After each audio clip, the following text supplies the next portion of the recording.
April فول کی رسم مغرب سے ہمارے یہاں آئی ہے اور یہ بہت سے کبیرہ گناہوں کا مجموعہ ہے۔ اس دن صریح جھوٹ بولنے کو لوگ جائز سمجھتے ہیں۔ جھوٹ کو اگر گناہ سمجھ کر بولا جائے تو گناہ کبیرہ ہے، اور اگر اس کو حلال اور جائز سمجھ کر بولا جائے تو اندیشہ کفر ہے۔ جھوٹ کی برائی اور مذمت کے لیے یہی کافی ہے کہ قرآن کریم نے لعنت اللہ علی الکاذبین فرمایا ہے۔ گویا جو لوگ اپریل فول مناتے ہیں وہ قرآن میں ملعون ٹھہرائے گئے ہیں اور ان پر خدا تعالیٰ کی، رسولوں کی، فرشتوں کی، انسانوں کی اور ساری مخلوق کی لعنت ہے۔ اس میں خیانت کا بھی گناہ ہے، چنانچہ حدیث شریف میں ہے، بہت بڑی خیانت ہے کہ تم اپنے بھائی سے ایک بات کہو کہ جس میں وہ تم کو سچا سمجھے، حالانکہ تم جھوٹ بول رہے ہو۔ اس میں دوسرے کو دھوکہ دینا ہے، یہ گناہ کبیرہ ہے۔ حدیث میں ہے، جو شخص ہمیں یعنی مسلمان کو دھوکہ دے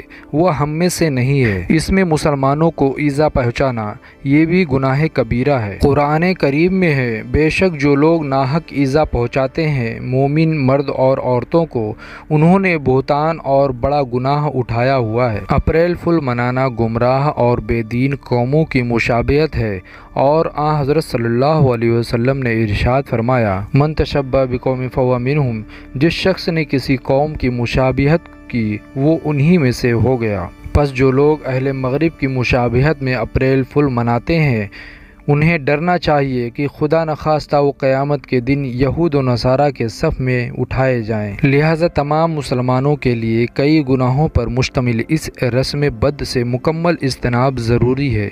دینی اور اسلامی معلومات کے لیے ہمارے چینل کو لائک اور سبسکرائب کرنا نہ بھولیں، کیونکہ ہم آپ کے لیے دینی اور اسلامی معلومات پر نئی ویڈیو بناتے رہتے ہیں۔